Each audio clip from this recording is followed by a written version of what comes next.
Alam niyo ba? Maraming mga congressman ngayon ay abroad para sa mga conference.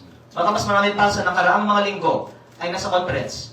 At baka mahigit kumulang 1.5 billion pesos ang travel budget sa 18.58 billion pesos na MOOE ng Kongreso. So, in answer to your question, anong gusto ng mga vloggers? Manahimik na lang ako at kumuha ako ng 2 milyong pisong MOOE para sa aking mga district requirements at humingi ng extra pa para sa aking travel allowance? Bakit hindi na lang nating tignan ang paggastos ng travel allowance ng mga kongresista, lalong-lalo po sa nakaraang buwan na walang pasok pero may sweldo at MOE pa kami? Ako pa hindi na nanawagan para buksan naman ang issue. Tapos na ang issue ng Christmas bonus. Baka, ang susunod naman, issue ng travel allowance para sa mga conferences na inattend ng mga miyembro ng Kongreso ngayong January. Pero hindi ko yan bubuksan pa. Kasi yung sinasabi niyo may mga detractors kayo. Kasi I saw some blog posts coming mostly from pro-administration blogs. Sinasabi kayo daw po parang you're to crash yung mga issues sa power, and then meron pa nga nagsasabi na are you planning to run daw for president in the future? What's your comment doon sa mga sinasabi na you're aiming for a higher post or mayabang lang kayo? Kasi yung mga pro-administration blogs sinasabi nila na Okay. your comments lang po. Anong gusto ninyo? Ang Congressman at tahimik? Dahil alam naman ng House Media, sa karaniwang araw sa Kongreso, baka wala pang 30% ng Kongreso ay in attendance sa session. At ang payo nga sa akin ay manahimik na lang. At I suppose ang isang hindi masasabi din naman ay nakikinabang ako financially sa aking ginagawa. Ito po ay financial sacrifice para sa akin, pero I just cannot stand by and see corruption happen that I have knowledge of, that I will not expose. But that ang pinaka-funny na point is pag may mga nagkikriticize sa akin dahil ako ay nagsasalita, dahil ang ibig sabihin pala, ang gusto nila, ang congressman na hindi nagsasalita. Alam niyo po, baka hindi alam ng publiko, January 26 ang resumption ng Congress. December 29 ba ang adjournment? That's 1 month break. Actually, dapat December 17 yung adjournment, di ba? Pero dahil sa BICAM, na-move back ang adjournment, imbes na tuloy ang pagsisimula ng Kongreso muli sa January 19, na-move back din yung resumption sa January 26. Pero, sinusweldohan pa kami. Kahit walang session ngayong January. May MOOE sa opisina pa kami.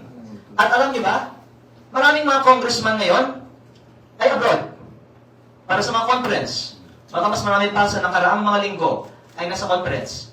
At baka mahigit kumulang 1.5 billion pesos ang travel budget sa 18.58 billion pesos na MOOE ng Kongreso. So, in answer to your question, anong gusto ng mga vloggers? Manahimik na lang ako at kumuha ako ng 2 milyong pisong MOOE para sa aking mga district requirements at humingi ng extra pa para sa aking travel allowance? Bakit hindi na lang nating tignan ang paggastos ng travel allowance ng mga kongresista, lalong-lalo po sa nakaraang buwan na walang pasok pero may sweldo at MOE pa kami?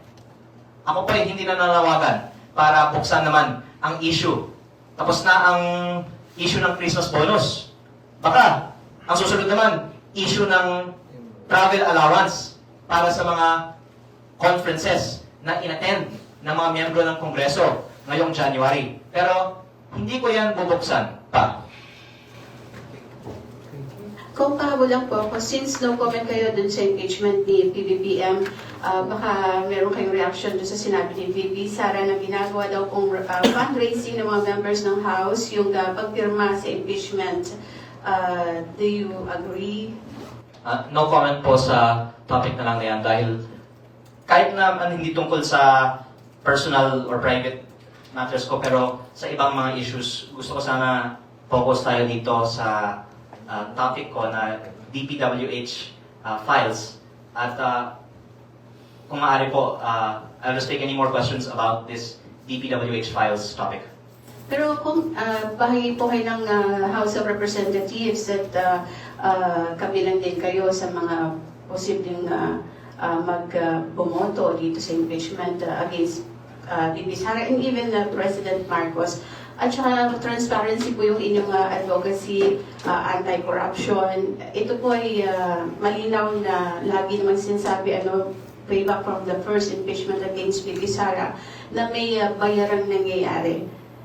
Lalo na sa mga sumupala po. Ayokong mag-impute ng motibo bakit ang iba ay nabibigyan ng budget o allocable o allowance o bonus. Ang maganda ay ilabas na lang ang datos. Magkano ang nakukuha ng bawat isa, tapos makikita natin kung ano yung political alignment nila para doon natin makita yung pattern. But I wouldn't want to allege a motive. Rather, I would just propose to release the data. But again, if you allow, I will, kasi we've also run quite long already, I will just take if there are any more questions on the DPWH files. Meron po ba? Sir, may pangalan ba ng contractors dun sa Cabral files? Hindi po, proponents. Yung mga contractors who were awarded projects kasi were only known after the bidding. Di ba po? Ang file ng budget, wala pang bidding. Sir, kasi... Pero may mga contractor nga na proponent. Yung sinabi ko. Pero you said the names of congressmen or the district does not necessarily mean na sila yung proponent. Hindi. Tama? Sinabi ko yun tungkol sa list of projects in total ng bawat distrito. Kasi 721B ang net. Ang allocable is 401B. Ang allocable ay pwedeng tawagang mga proyekto na ang district congressman ang proponent. However, may mga iba naman din na hindi nakikialam. Yun lang po ang ibinigay ng DPWH. Pero ang allocable is where the district congressman can amend the budget. So what is clear is walang name ng contractors sa Meron. Cabral files? Meron. Na mga proponent. Hindi, contractors. Opo, meron mga contractor na proponent. Name ng company, sir, ng contractor. Owners, individuals. So, Me- pangalan, hindi kumpanya. Opo. So walang name ng kumpanya na for doon sa Cabral files. Walang name ng kumpanya sa Cabral files. Opo, yung sinasabi ko nga ay may mga names of individuals who are contractors, politicians who are contractors, and mga groupings of projects na may pattern na napupunta sa mga kumpanya ng isang grupo ang mga groupings na ito. At sang-ayon ako sa lahat ng mga nagpahayag na hindi dapat ako ang nagpapahayag tungkol dito. Dapat ang DPWH para sila ang pwedeng magpaliwanag anong ibig sabihin ng lahat ng mga tags and codes na ito. Sir, so yung ranking ng companies na pinakita nyo kanina, sa yung research nyo na yun, Opo. basically, nakalagay yung projects doon sa Cabral files and then you counter-check it with, say, DPWH website para malaman kung sino yung contractors. Tama? Opo. Because the contractors are awarded the contracts in 2025 after the budget was approved in 2024. Okay. Kung last na lang po, dito po sa mga ginagawa po ninyo, kayo ba yung patuloy na nakakaranas ng pag-ikipit or pag-atake? Opo, kasi sinasabi talaga sa akin kung tumahimik ako, wala nang aatake sa akin. But ang huling gusto ko lang pong bibigyan diin ay itong bagong file na inilabas ko po. Na-research ninyo, sir. Based on your research. Ang file na ito ay hindi ibinigay sa akin nung ibinigay sa akin yung Cabral files nung una. Ito po ay binigay lang sa akin ng isang concerned source sa DPWH dahil sa mga isinisiwalat ko tungkol sa mga proyekto ni Congressman Garjola. At uulitin ko lang po ang laman nitong file list of Edwin Garjola's DPWH projects as of 28 August 2025. UA, NEP, BICAM, at iba pa. At pag i-research ang mga proyektong ito, sila po ay na-award sa mga iba't ibang mga contractor nga, kaya tunay na mga proyekto, at marami po dito ay na-award sa mga kumpanya ng pamilya ni Congressman Garjola.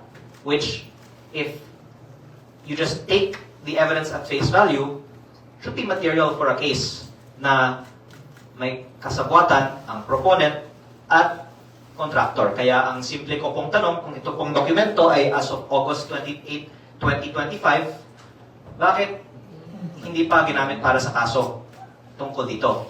Bakit inuna pa ang kaso sa iba? At pangalawa, ibig sabihin po, ang DPWH ay may record ng mga proponents ng mga proyekto sa UA, NEP, at BICAM.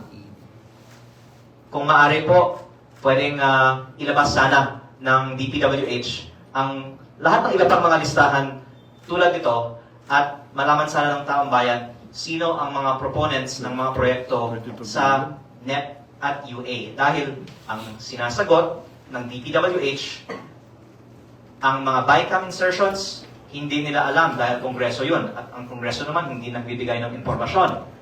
Pero, pati yung BICAM insertion dito, ang DPWH ay may kopya.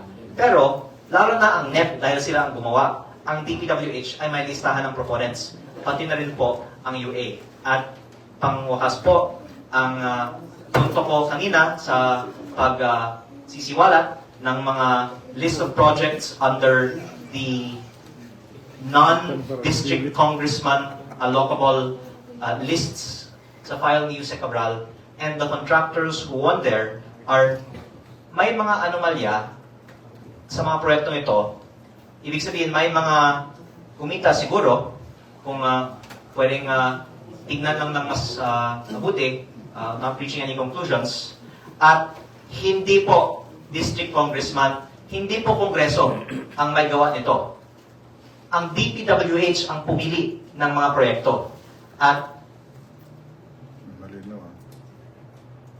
ibig sabihin ba, ang DPWH ay kasabwat sa alokasyon ng daan-daang bilyong piso?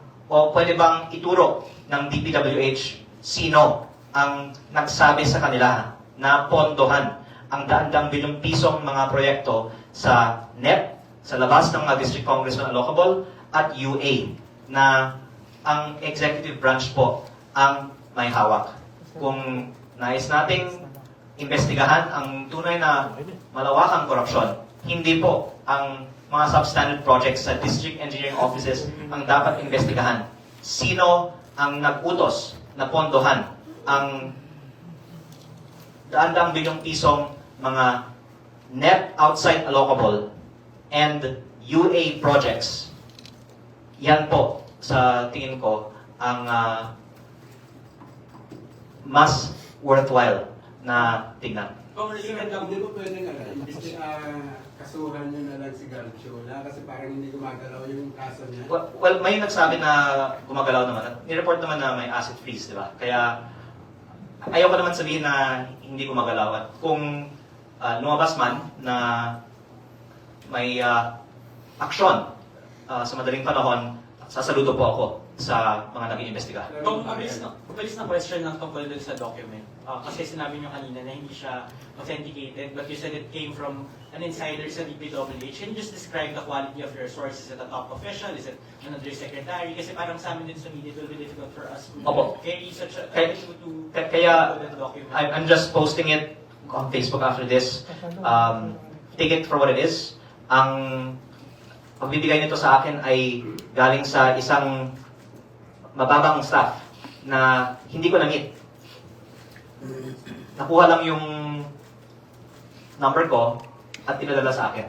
At ako po ay nagpapasalamat na may mga tao sa gobyerno na hindi din kayang itiis ang korupsyon at ang di umano yung mga cover-ups, at maraming ibang mga nagpapadala sa akin ng mga files, at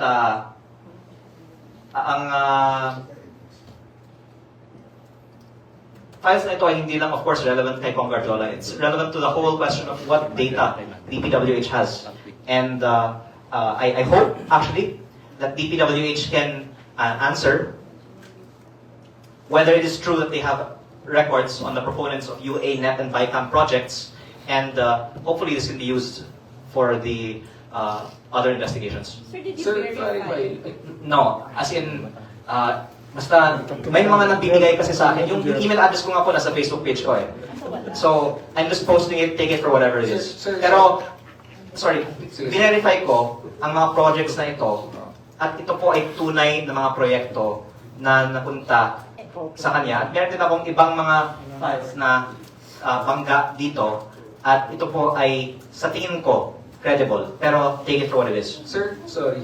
So, ibig sabihin, sir, number one, yung source po ninyo, hindi nyo po siya regular na source. Like, May ibang mga taong naglalapit lang sa akin ng mga impormasyon. Okay, sir. Second thing, sir, ibig sabihin yung mga nakalista na dyan, kasi sabi niyo you've verified, sir, kasi meron kayong... Tunay na proyekto. O yung iba dito, nasa NEP file ni Yusek Cabral. Yung iba dito, nasa UA list. So, consistent siya. Gaano kalaking percentage, sir, yung nag-reflect, yung parang kumbaga yung na-counter-check niyo? Mga ilang percent po dun sa lista? We check this against our other files and the DPWH Transparency Portal. And if I'm not mistaken, almost all of them are real projects.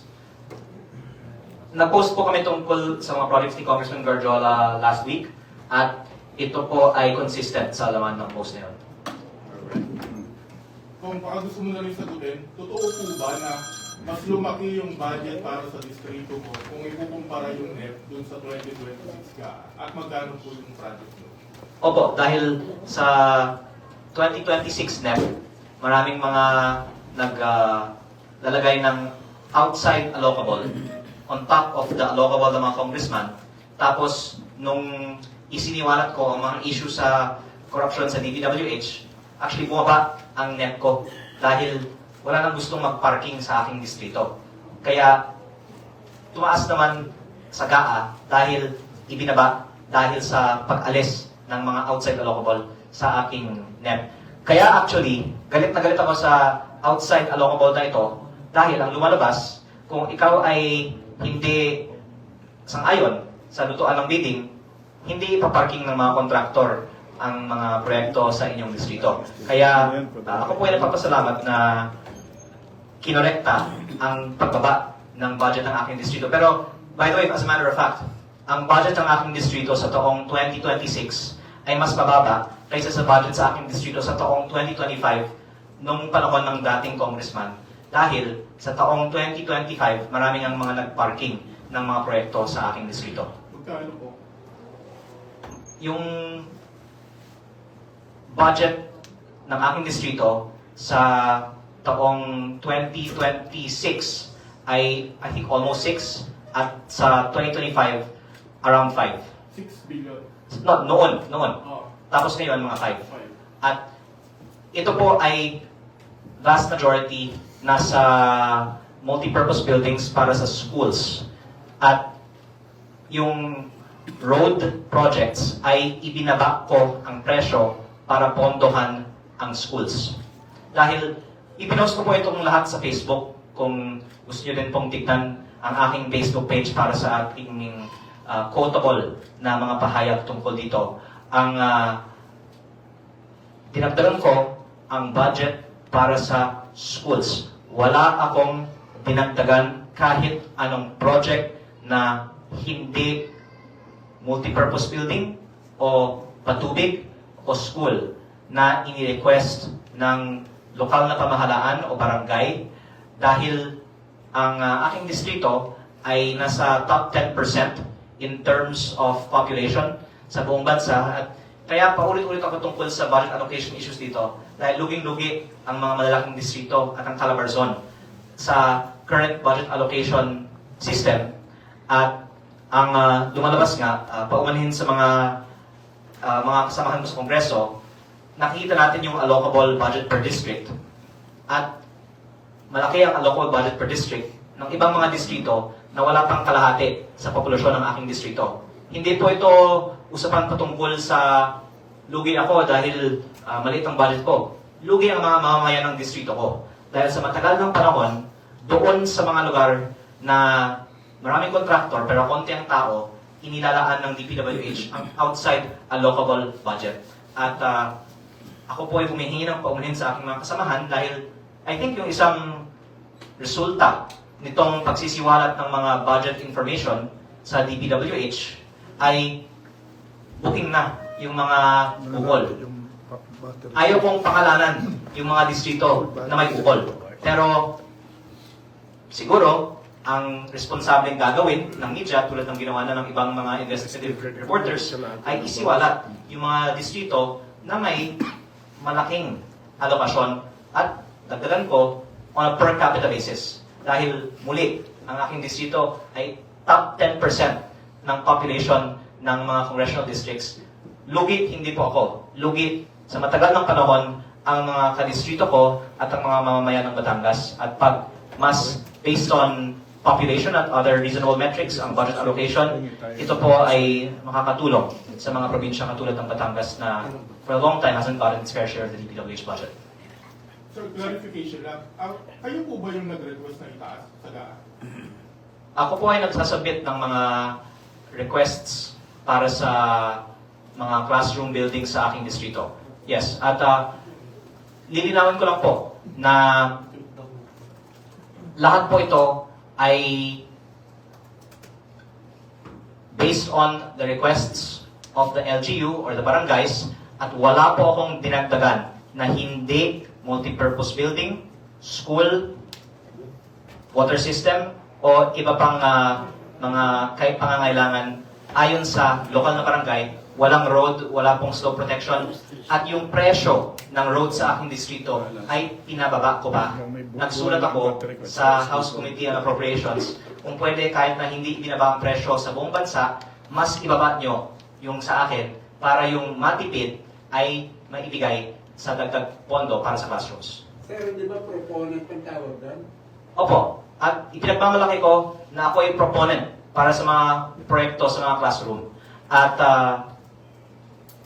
actually, ang ating nirespeto din na dating Senate President Franklin Drilon ay nagbalaki din. Or sorry, to say it in Tagalog, in English. He is proud that he is the proponent of high-quality projects in his district in Iloilo City. Dahil kung walang anomalya, kung wala kang kinukuha sa proyekto, pinost ko sa Facebook ang sagot sa inyong tanong. Dapat i-post ng lahat ng mga proponent ang kanilang mga proyekto. At kahit na yung mga hindi ako ang proponent, basta na sa aking distrito, masisigurado ko maganda ang ang DPWH ang nag-imprint. Masisigurado ko hindi ako kukuha at kung may anumang balita na may nanghihingi sa DPWH sa aking distrito, sabihin mo sa akin. Huwag mong sabihin sa iba muna. Hulihin natin. Dahil bawal ang kickback sa unang distrito ng Batangas. Kaya, tama po.